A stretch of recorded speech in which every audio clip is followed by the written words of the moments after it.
विद्यार्थी मित्रांनो, आज आपण इयत्ता चौथी स्कॉलरशिप या स्कॉलरशिपच्या परीक्षेसाठी बुद्धिमत्तेचा पहिला चॅप्टर आहे आकलन, आणि या आकलन विषयावर आपण थोडक्यात या ठिकाणी माहिती पाहणार आहोत। या आकलनामध्ये सुरुवातीला स्वर, व्यंजन हे दिलेलं आहे आणि तिसरा जो मुद्दा आहे हा मुद्दा आहे जोडाक्षरे।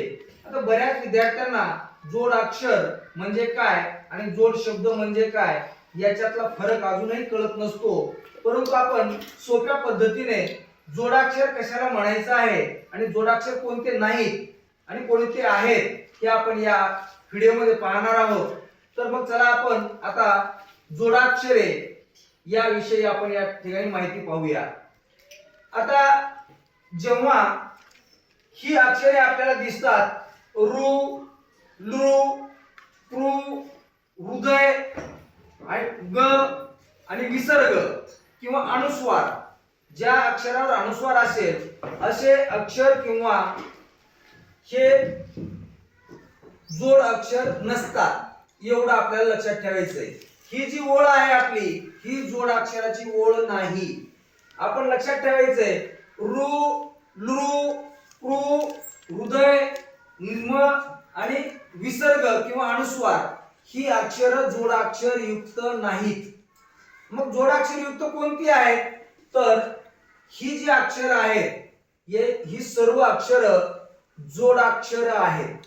मग याच्यामध्ये आपण क्ष, ज्ञ, श्र, त्र, क्र, क, क्य, र्य, रह, ट्र अशी जी अक्षर आहेत ही सर्व अक्षर जोडाक्षर आहेत। मग जोडाक्षर कशाला म्हणायचं आपण? तर आपण लक्षात घ्या, आता इथं तर एक एकच आहेत, मग याला जोडाक्षर का म्हणायचंय? तर ही अक्षर आहे, उदाहरणार्थ हे जे क्ष तयार झालेलं आहे ते क आधी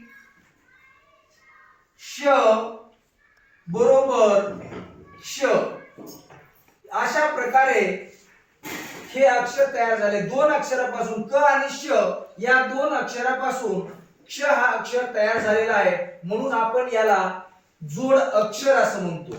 तसं ज्ञ सुद्धा तसं दोन अक्षरांनी बनलेलं आहे।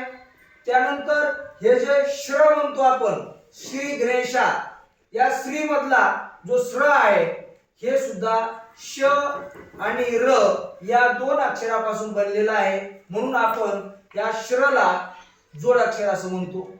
यानंतर या ठिकाणी हे त्र दिलेले आहे, हे त्र त आणि र या दोन अक्षरापासून बनलेला आहे, म्हणून त्र हे जोड अक्षर आहे। आता या क मध्ये आपण हा क जो आहे कला, या कला जे आपण असं खाली असे दिलेला आहे हे जोडाक्षर नाही, परंतु ज्या क ला किंवा प ला आपण असं पोट फोडणे म्हणतो, हे प आहे याचे हे पोट फोडलं, याला आपण र म्हणतो, र याला प्र म्हणतो, याला क्र म्हणतो आणि याला कृ म्हणतो। ज्या ठिकाणी र चा उच्चार कृ सारखा होतो, कृ प्रू, त्या ठिकाणी जोडाक्षर नसतं, एवढं लक्षात ठेवायचंय। पण ज्या ठिकाणी क्र प्र असं ज्या ठिकाणी उच्चार होतो त्या अक्षराला आपल्याला जोड अक्षर असं म्हणायचंय। त्यानंतर जे वरचा रफारा असतो, अक्षराचा वरील रफारा असतो, उदाहरणार्थ या ठिकाणी आपण क वर रफार दिलेला आहे, मार्क, गर्क, मग असा जो रफाराचा आहे तो सुद्धा अक्षर जोड अक्षर असतो। त्यानंतर अर्ध क याला जोडलेला आहे, क्य दोन अक्षरांनी बनलेला आहे हे अक्षर, म्हणून याला आपण जोडाक्षर म्हणतो।